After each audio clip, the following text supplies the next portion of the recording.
तो फाइनली ढूंढ ही लिया आपने। हाँ, मुझे उम्मीद थी आप ढूंढ लोगे। आज की इस वीडियो में मैं आपको बताऊंगा कक्षा 6 इतिहास पाठ नंबर 6 के महत्वपूर्ण प्रश्न उत्तर। पाठ का नाम है मौर्य साम्राज्य। हरियाणा बोर्ड की किताब है आपकी हमारा भारत एक। तो चलो शुरू करते हैं। मैं हूं अजय और आप देख रहे हैं CCL क्लास। देखो, एक वीडियो के स्टार्टिंग में एक चीज हमेशा ही बताता आ रहा हूँ, फिर भी आप लोगों को पता नहीं, यार जाते ही नहीं हो तुम वेबसाइट पे देखने बिल्कुल भी।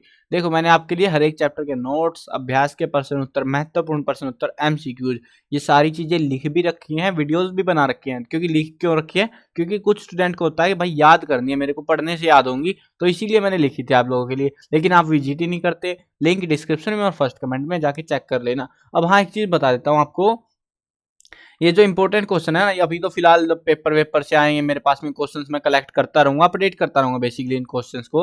और ये important question time to time update होते रहते हैं। आप वेबसाइट पे जाओगे तो वहां पे मिलेंगे। अब जब मान लो 5-7 क्वेश्चन एक्स्ट्रा हो जाएंगे हमारे पास में, तो मैं अलग से वीडियो बना के भी ऐड कर दूंगा बाकायदा।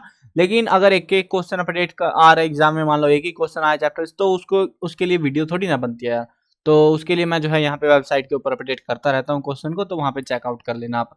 मतलब अगर वीडियो बाद में देख रहे हो, अगर साथ के साथ देख रहे हो, तो क्या ही अपडेट मिलेंगे आपको, है ना। तो पेपर होने के बाद में, मतलब अगर, और हाँ, अगर आपका पेपर होता है, एग्जाम में जो क्वेश्चन आते हैं वो आप भी हमारे साथ शेयर कर सकते हो, ताकि जो है आने वाले जो स्टूडेंट है आपके बाद, उनकी भी हेल्प हो पाएगी। और मेरे को भी टाइम से पता लगता रहेगा, मैं भी अपडेट करता रहूंगा क्वेश्चंस को। आपको बस क्वेश्चन लिख देने, कमेंट कर देने क्वेश्चन, उत्तर मैं अपने आप ढूंढ लूंगा, ठीक है। चलो, पहला प्रश्न है, चंद्रगुप्त मौर्य के 3 उत्तराधिकारियों के नाम बताइए। 3 उत्तराधिकारी कोई से भी बता दो भाई, जो जो याद आए। बिंदुसार, अशोक, बृहद्रथ। अब ये बृहद्रथ जो है आखिरी है, मतलब अंतिम जो है मौर्य शासक का आखिरी अधिकारी था, यो आखिरी राजा था। इसके बाद कोई राजा नहीं बचा, इसके सेनापति ने इसको मार दिया था। तो इससे पहले के जो है अशोक और बिंदुसार का नाम बार बार आता रहेगा, तो इसीलिए मैंने इन तीनों को लिखा है। और भी बीच में आए थे, लेकिन हमने उनको हटा दिया। सुदर्शन झील किस प्रांत में है? कहां पर है वो? सौराष्ट्र के अंदर। अर्थशास्त्र कुल कितने अधिकरण और प्रकरणों में विभक्त है? तो इसमें 15 अधिकरण और 180 प्रकरण में बटी हुई है। ये संस्कृत में लिखी हुई है ना, तो श्लोक टाइप का ही जुगाड़ है ये भी। अब ये काफी इंपॉर्टेंट है, ये वाला क्वेश्चन थोड़ा इंपॉर्टेंट वालों में भी ज्यादा इंपॉर्टेंट है। अशोक का राज्याभिषेक कब हुआ और इस अवसर पर उसने कौन सी उपाधियां धारण की? 269 ईसा पूर्व में अशोक का राज्याभिषेक हुआ, और इस अवसर पर उसने देव नाम प्रिय और प्रियदर्शी का जो है नामक उपाधियां कुछ धारण करी थी। अगला प्रश्न है, मेगास्थनीज कौन था? उसने पाटलिपुत्र के नगर परिषद की 5-5 सदस्यों वाली कितनी समितियों का उल्लेख किया है? नाम बताइए। तो मेगास्थनीज यूनान का एक राजदूत था जो चंद्रगुप्त मौर्य के दरबार में आया था। अब मेगास्थनीज ने पाटलिपुत्र के नगर परिषद की 5-5 सदस्यों वाली 6 समितियों का जिक्र किया है, और ये 6 समितियां हमारी है। देखो, उनके नाम भी बताइए। अब ये क्वेश्चन कितने में आएगा? एक्सपेक्टेड 5 नंबर में आएगा। छोटा क्वेश्चन नहीं है भाई, ये बड़ा क्वेश्चन है, 5 नंबर में आएगा। तो 6 समितियों का नाम पूछ लिए हमसे, इसीलिए 1 नंबर में आएगा ना, ये पूछेंगे बस, मैगस्थनीज कौन था बता दो भाई, 1 नंबर में बताना हो तो, है ना। तो वो एक यूनान का राजदूत था, वो आप बता ही दोगे अगर प्रश्न अच्छे से पढ़ोगे ना। इनमें एक क्वेश्चन में कई बार 2-2 क्वेश्चन इकट्ठे मर्ज हो रखे हैं, सो वो चीजें आपको पता लगती रहेंगी। अब वो अगर अच्छे से पढ़ा होगा तो याद आएगी, समझ आएगी, नहीं तो भाई ऐसे रट के गए हो बिल्कुल से आंख बंद करके, तो क्या ही होगा फिर। चलो, 6 समितियों का जिक्र है। 6 समितियां हमारी है, शिल्पकला समिति, वैदेशिक समिति, जनसंख्या समिति, वाणिज्य समिति, उद्योग समिति और कर समिति। इन समितियों का अपना अपना काम होता था। जैसे कर समिति कर इकट्ठा करती, उद्योग समिति काम धंधों का, वाणिज्य वाली अपनी, जनसंख्या वाली अपनी, सबके अपने अपने काम धंधे होते थे।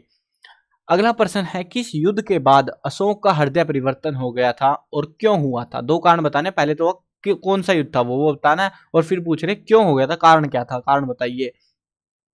अशोक द्वारा 261 ईसा पूर्व के कलिंग युद्ध में 1 लाख लोग मारे गए और 1,50,000 लोग बंदी बना लिए गए। इस युद्ध में लगभग 2,50,000 के से अधिक लोग घायल भी हो गए। मौर्य साम्राज्य की पूर्वी सीमा बंगाल की खाड़ी तक विस्तृत हो गई थी, लेकिन कलिंग युद्ध में हुई हृदय विदारक हिंसा, जो हिंसा भड़की थी, इतने सारे लोगों का कत्लेआम जो मचा था, और नरसंहार की घटनाओं ने अशोक के दिल को स्पर्श कर लिया। उसको जो है बहुत बुरा लगा कि तेरी वजह से ऐसा इतना बड़ा, इतने सारे लोग मारे गए। उसने युद्ध नीति छोड़ दी और बौद्ध धर्म अपनाकर बौद्ध बन गया। बौद्ध जो है बौद्ध भिक्षु कह सकते हो, वो बन गया था, बौद्ध बन गया था। तो आगे बढ़ते हैं। अगला क्वेश्चन है, मौर्य साम्राज्य के पतन के 3 कारणों का वर्णन कीजिए। 4 लिख दिए भाई, 3 तो याद कर ही लोगे। तो अशोक के उत्तराधिकारी का कमजोर होना या दुर्बल होना, वित्तीय संकट का आना, साम्राज्य की विशालता, उत्तराधिकार के नियमों का अभाव होना। तो ये 4 कारण है जिसकी वजह से पतन हुआ। और भी बहुत सारे कारण है, बुक में दे रखे हैं, आई थिंक 6-8 कारण दे रखे होंगे शायद से। तो वहां से बुक से और भी पढ़ सकते हो, अगर आपको और ढूंढने हैं बुक में मिल जाएंगे आपको आराम से। चलो आगे बढ़ते हैं। कौटिल्य द्वारा रचित अर्थशास्त्र की प्रमुख विशेषताएं क्या है? अब ये जो है क्वेश्चन आएगा तो 5 नंबर में आएगा या 3 नंबर में, बड़ा क्वेश्चन आएगा बेसिकली। अब ये पॉइंट मैंने बना रखे 6 और आपको या तो 5 याद, 5 तो याद कर लेने कम से कम इनमें से। अगर 3 नंबर में आया तो 3 लिखने हैं, 5 नंबर में आता है 5 लिखने हैं। देखो अर्थ की व्याख्या, अब यहाँ पे बताना क्या है ये सोचो पहले तुम। प्रमुख विशेषताएं का मतलब है जो किताब है ना अर्थशास्त्र, उसमें क्या है, वो कैसी किताब है वो हमें बतानी है बस। अर्थशास्त्र की अर्थ की व्याख्या जीवन निर्वाह के साधन के रूप में इसमें की गई है। इसके स्रोत संपूर्ण धरती और उस पर निवास करने वाले लोग बताए गए हैं। अर्थशास्त्र धरती को अर्जित करने और उसे सुरक्षित रखने के साधनों की विवेचना करता है। अर्थशास्त्र राज्य का विज्ञान है। राज्य का विज्ञान, जैसे विज्ञान के अंदर हमें पता लगता है ना बहुत सारी चीजें, वैसे ही अर्थशास्त्र के अंदर हमें राज्य के बारे में बहुत कुछ पता लगता है। तो इसीलिए ये राज्य का विज्ञान है। यह विज्ञान अर्थात की जीविकोपार्जन के साधनों पर राज्य के नियंत्रण के सिद्धांत की बात करता है। संपूर्ण अर्थशास्त्र 15 अधिकरण और 180 प्रकरणों में विभक्त है, जिसमें 6000 श्लोक हैं। शासन प्रणाली के सभी सिद्धांतों को अर्थशास्त्र में देखा जा सकता है, यानी कि किस किस तरीके से शासन चलते हैं वो हमें अर्थशास्त्र में पता लग सकते हैं। राजनीति पर आधारित यह पुस्तक संस्कृत भाषा में लिखी गई है। तो ये आप जो है इनमें से कोई पॉइंट याद कर सकते हो। अगला प्रश्न है, अशोक के धम्म की प्रमुख शिक्षाएं क्या है, वर्णन कीजिए। अब अशोक का धम्म, जो अशोक ने बौद्ध धर्म अपना लिया था ना, तो उसको कहता था अशोक धम्म। तो उस धम्म की शिक्षाएं हमको बतानी है। सद्गुण में अहिंसा का पालन करना, बड़ों का आदर, छोटों से प्रेम करना, सच्चे रीति रिवाजों को मानना और कर्म के सिद्धांत में विश्वास करना, दान देना और पवित्र जीवन जीना, धार्मिक सहनशीलता को अपनाते हुए धर्म यात्राएं करना। तो ये इनके मुख्य काम थे। मौर्य साम्राज्य के सैन्य प्रशासन का वर्णन कीजिए, यानी कि सैन्य प्रशासन का मतलब है सैनिक कैसे क्या थे, कितनी सेना थी उनके पास, वो बतानी है। ये देखो ध्यान रखना इस चीज का, अगर क्वेश्चन बड़ा आता है, मैं हर एक वीडियो में बताता भी, वैसे तो एक्सप्लेन करते हुए आ रहा हूँ, अगर पुरानी वीडियो आपने देखी है बाकी चैप्टर्स की भी, देखो एक क्वेश्चन आता है 3 नंबर में, कुछ क्वेश्चन आते हैं 5 नंबर में, ठीक है। अब ये जो 3 नंबर वाले क्वेश्चन है, अब 3 नंबर वाले में कितनी लाइनें लिखनी होती है, 3 पॉइंट लिखने होते हैं बेसिकली हमको, या फिर बेसिकली अगर लाइनें भरनी है हमको, 3 लाइनें में काम निपट जाना चाहिए अपना। 5 नंबर का 5 लाइनें या 6 लाइनें भरनी पड़ सकती है, बट वो 5 लाइन में 5 पॉइंटों के आसपास हमारा निपट जाना चाहिए, वो चीज ध्यान रखनी है आपको।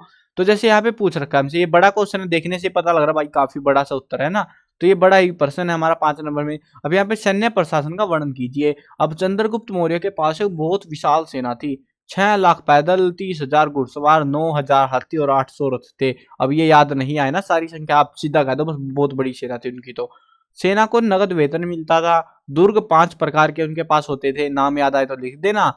क्योंकि देखो मैं इसीलिए नहीं लिख रहा भाई कि आपको मतलब यहाँ पे ऐसे बड़े बड़े बड़े बड़े उत्तर बनाने, नहीं, यहाँ पे मेरा लॉजिक है कुछ ना कुछ लिखने का। अगर आपसे यही पूछ ले कि दुर्ग कितने प्रकार के होते थे, 5 प्रकार के, उनका वर्णन कीजिए, तो आपको पता ही नहीं होगा, क्योंकि भाई आप तो मेरे इंपॉर्टेंट क्वेश्चन के भरोसे अगर रहोगे तो मामला खराब हो जाएगा फिर तो इसीलिए मैं क्वेश्चन को इस हिसाब से लिखता हूँ, ताकि आपका इनबिल्ट जो क्वेश्चन उसके अंदर से उठा ले वो उत्तर के अंदर से भी, तो आपको पता लगता रहे कि हाँ भाई मैंने तो ये चीज पढ़ी थी कहीं ना कहीं। तो हम लिख देंगे, हाँ स्थल दुर्ग था, जल दुर्ग, वन दुर्ग, गिरी दुर्ग और मरु दुर्ग थे, वो तो आप लिख दोगे आराम से। ये भी क्या पता 2-3 नंबर में दे दे। इस सेना का प्रबंध 6 समितियों द्वारा होता था। प्रत्येक समिति में 5-5 सदस्य होते थे, और ये कुछ समितियां थी: पैदल सेना समिति, अश्वारोही समिति, नौसेना समिति, गज सेना समिति, रसद समिति और रथ सेना समिति। तो ऐसी कुछ समितियां उस टाइम पे बना रखी थी। तो ये थे आपके इस चैप्टर से इंपॉर्टेंट क्वेश्चन, और बाकी जो इंपॉर्टेंट क्वेश्चन आते रहेंगे एग्जाम में वो आप कमेंट में भी बता सकते हो, और साथ में मैं भी कोशिश करूंगा अगर मेरे को मिलते रहेंगे ना, तो वहां से मैं जो है ऐड अप करता रहूंगा, यहाँ पे क्वेश्चन टाइम के साथ अपडेट होते रहेंगे सारी चीजें। तो चेकआउट कर लेना, और हाँ प्लेलिस्ट के अंदर भी ऐड करता रहूंगा, वीडियो अपडेट करता रहूंगा आपको। चलो वीडियो खत्म करते हैं। मैं कवर करने वाला हूँ क्लास 1 से लेके 12th तक सभी सब्जेक्ट की वीडियो, हिंदी मीडियम और इंग्लिश मीडियम दोनों में होने वाली है। तो सब्सक्राइब करो, साथ में घंटी दबाओ, ताकि कोई भी अपडेट आए आपको बिल्कुल टाइम से मिल जाए।